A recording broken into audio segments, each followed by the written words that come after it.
Galera, agora a gente vai ver do ponto de vista do tratamento, como é que a gente inicia o tratamento. E aí, como é que a gente faz na prática? Em primeiro lugar, uma coisa muito importante que você tem que ter em mente.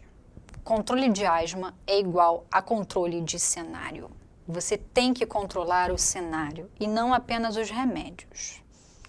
Você obrigatoriamente tem que fazer o controle mental. Não tem como controlar a asma sem controlar o ambiente.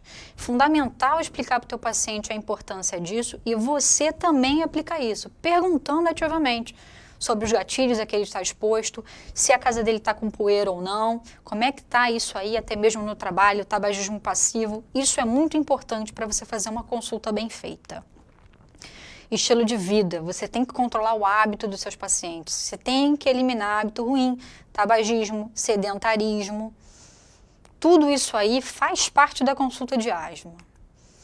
Comorbidade, você tem que controlar a comorbidade, você tem que controlar a apneia, obesidade, ansiedade, depressão, doença de refluxo gastroesofágico, tudo isso faz parte da consulta de asma. E, por fim, a gente pensa no fármaco, que é importante, muito importante, mas está longe de ser a única coisa que a gente tem que ver para controlar a asma. A asma é uma doença pautada em STEP.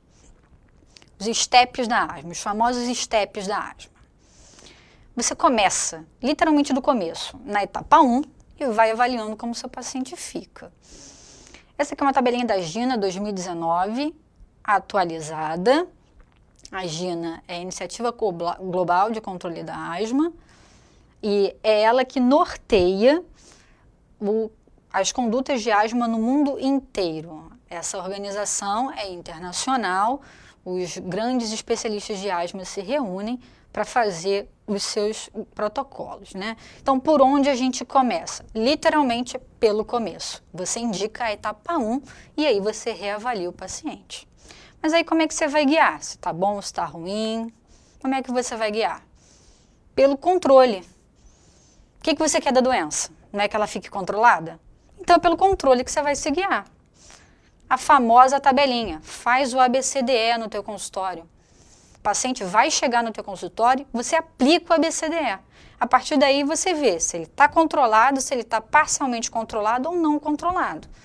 E aí, dependendo de como ele estiver de controle, você vai e faz o step up, que é quando você sobe uma etapa, ou o step down, que é quando você desce uma etapa. Atenção, de medicação, lógico, é sempre o mínimo necessário para o paciente estar controlado, porém, controlado. Essa aqui é uma tabelinha da Sociedade Brasileira de Pneumo e Tísio e fala, deixa eu sair da frente aqui para vocês verem melhor. Qual é o nosso objetivo? Lembrem-se disso, eles também trazem esse conceito que eu estou trazendo para vocês. Controle, é isso que a gente quer. Qual é o estado do controle? Se o paciente está controlado, a gente pode manter o paciente na dose mais baixa de manutenção. Se o paciente está parcialmente controlado, a gente considera aumentar. Se o paciente está não controlado, a gente tem que aumentar. E aí eu vou chamar a atenção para essa tabelinha, que ela é muito importante por duas coisas. Em primeiro lugar, exacerbação, medidas apropriadas, isso é fundamental. Gente, não vai ficar classificando um paciente que está em franca exacerbação na tua frente. Se for assim, vai todo mundo tomar remédio desnecessário, vai todo mundo para a etapa 5 ficar com manutenção que não precisa. Exacerbação é medida específica, a gente vai ver isso depois. Não é igual a mau controle. Para controle, a gente vai utilizar as últimas 4 semanas. A gente vai ver como é que o paciente ficou ao longo de 28 dias. Não tem nada a ver com como o paciente está agora especificamente. A gente tem que limpar isso da nossa cabeça. Controle não é igual a estar em exacerbação. A gente tem que excluir a exacerbação para avaliar como é que esse paciente de fato ficou com a medicação que a gente utilizou. E a outra coisa que essa tabela traz, que é muito importante, é essa ideia aqui, de que o parcialmente controlado não está lá muito bom. A nossa tendência atual é aumentar sim a etapa, é a gente buscar o controle sim. Por quê? Porque está rolando a inflamação. Isso aí, os últimos estudos já falam muito bem. Aí o que a gente tem que evitar é a perpetuação daquele microambiente inflamatório, aquelas coisas que a gente viu lá no começo da aula. É isso que o nosso paciente, que está parcialmente controlado, não entende, mas a gente tem que entender e fazer o melhor por ele. Etapa 1, como é que a gente começa? O que, que a gente indica? A etapa 1 é uma etapa sob demanda, você não vai indicar nada de manutenção para esse paciente. Você vai indicar o corticoide inalatório. Claro, não é ele que corta a inflamação, é ele mesmo que a gente vai querer. E o formoterol. Eu quero chamar a atenção para duas coisas aqui para vocês. Em primeiro lugar, esse GINA de 2019, a Iniciativa Global de Controle de Asma, pela primeira vez nos últimos 50 anos, não traz na etapa 1 beta-agonista de curtação. Por quê? Só pensar na fisiopatologia da asma. Você não quer o quê? É o broncoespasmo só que você não quer? Não, você não quer inflamação. Então, não é só dar beta de curtação, é dar corticoide inalatório. É esse remédio aqui que vai cortar a inflamação. Então, nos últimos 50 anos, na etapa 1, sempre se recomendou beta de curtação sob demanda. Isso caiu, isso foi a mudança mais importante do GINA 2019. É corticoide inalatório agora. Você quer matar o mal pela raiz, você quer cortar o mal pela raiz, quero dizer. Você vai dar corticoide inalatório para esse paciente. Uma outra coisa que eu quero chamar a atenção para vocês aqui é o formoterol. Formoterol não demora muito para você se formar? Ele é um beta de longa ação. Por que está dando então? Gente, não confunde ser um beta-agonista de longa ação com ser um beta-agonista de início de ação demorado. O formoterol começa a agir rapidinho. Em 3, 4 minutinhos ele já está lá atuando. Não confunde ele ter sua ação longa com ele demorar para agir. Então, o GINA recomenda o formoterol aqui, junto com o corticoide inalatório, porque em 3, 4 minutos ele já começa a atuar e como a sua ação é longa, o brônquio do paciente que entrou em crise fica protegido mais tempo. Olha que coisa linda. Medicina é uma coisa linda, eu me emociono com a medicina todos os dias. A gente tem de opção aqui de corticoide inalatório budesonida ou beclometasona. São esses corticoides inalatórios que a gente vai fazer para asma. A gente pode fazer como segunda opção o beta-agonista de curta ação com corticoide inalatório. Mas prestem atenção, não esqueçam do corticoide inalatório. É ele que vai cortar a inflamação. Não melhorou com isso, não evoluiu com bom controle, etapa 2. Vamos fazer o step up. O que a gente usa na etapa 2?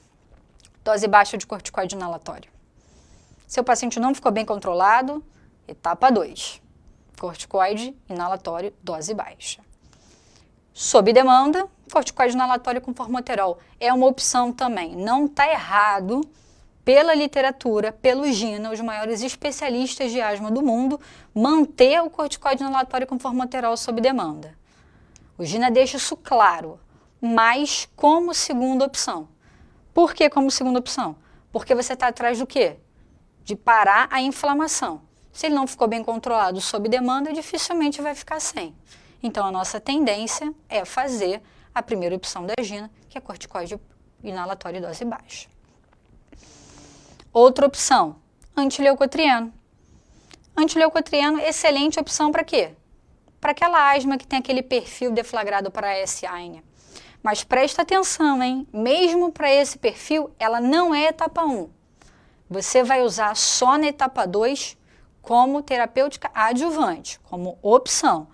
Mas não é nem primeira opção da etapa 2, nem mesmo para esse perfil de paciente que se beneficia sim dessa droga, mais do que outros perfis de paciente se beneficia. Então pensa no antileucotrieno, mas ela não é a primeira opção nem para quem tem esse perfil de asma. Outra opção também é fazer o beta-agonista de curtação com corticoide inalatório, mas essa opção é secundária. Não controlou, vamos para a etapa 3. O que a gente usa então? Corticose em dose baixa com um beta de longa duração. Na etapa 3 a preferência é essa. E aí a gente quer destacar, quero chamar a atenção para vocês, não é mais o formoterol.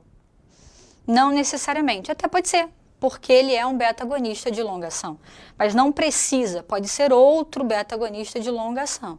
O indacaterol, o salmeterol, a gente pode usar. Isso aí por quê? Porque a gente está falando já de manutenção e não de droga sob demanda. Sob demanda, o único beta-agonista de elongação que a gente pode usar é o formoterol, porque ele começa a atuar rapidamente. Mas na manutenção, tanto faz, a gente não está falando de paciente que está em crise, sim do paciente que vai usar o remédio na sua casa. Independente disso, pode ser algum outro beta de elongação. Outra opção, fazer um corticoide em dose baixa com antileucotrieno, é uma opção plausível. Ou então, se você quiser usar o corticoide em monoterapia, problema nenhum.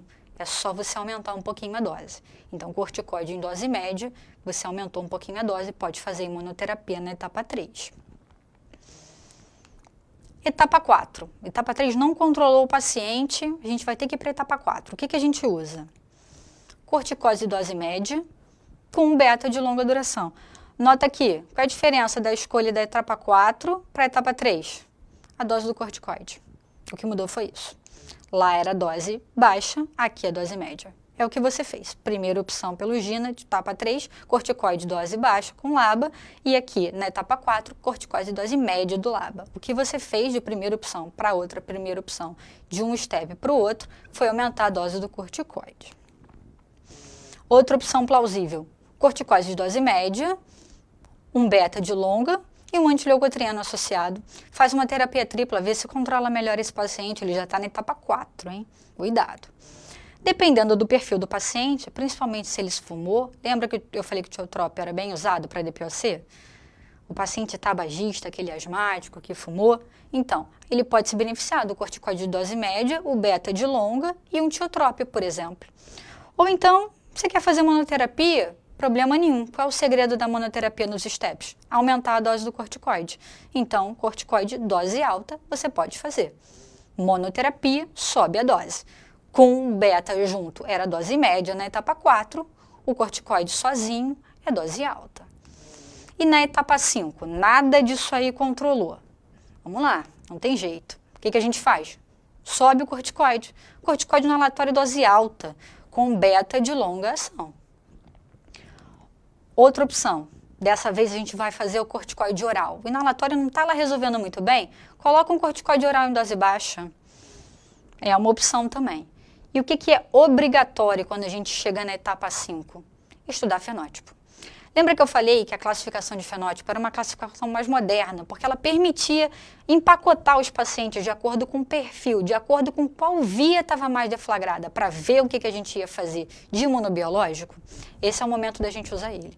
Se o paciente chegou na etapa 5, não está bem controlado, vamos estudar o fenótipo desse paciente. Vamos ver se ele é eosinofílico, se ele é neutrofílico, se ele é deflagrado por AS-AINE, ou então se ele é induzido por exercício, e ver qual é a melhor opção de imunobiológico para esse paciente.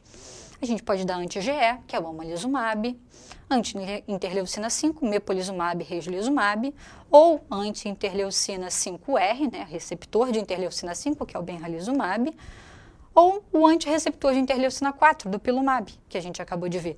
Todas são opções plausíveis, desde que a gente estude o fenótipo. Veja se esse paciente vai efetivamente se beneficiar do anticorpo monoclonal que a gente está dando, senão não faz sentido. De resgate, sempre corticoide inalatório e formoterol. É a via preferencial em crise. Por quê? Porque o formoterol, reforço, mesmo sendo um beta de longa ação, tem um início de ação rápido, você pode sim usar na crise. E aí, você usou na crise, ele respondeu rápido, melhorou, a longa ação dele continua segurando aquele brônquio ali, continua segurando aquela musculatura. E o corticoide inalatório, porque é ele que efetivamente vai frear a inflamação que causou a crise. Essa é a via de resgate preferencial na asma. Se não resolver o corticoide inalatório com formoterol, você pode sim usar, se necessário, um beta de curta ação. E tenha sempre em mente, o que você quer do asmático? Controle. Busque sempre o controle, porque é com o controle que você tem segurança que você está freando a inflamação do seu paciente.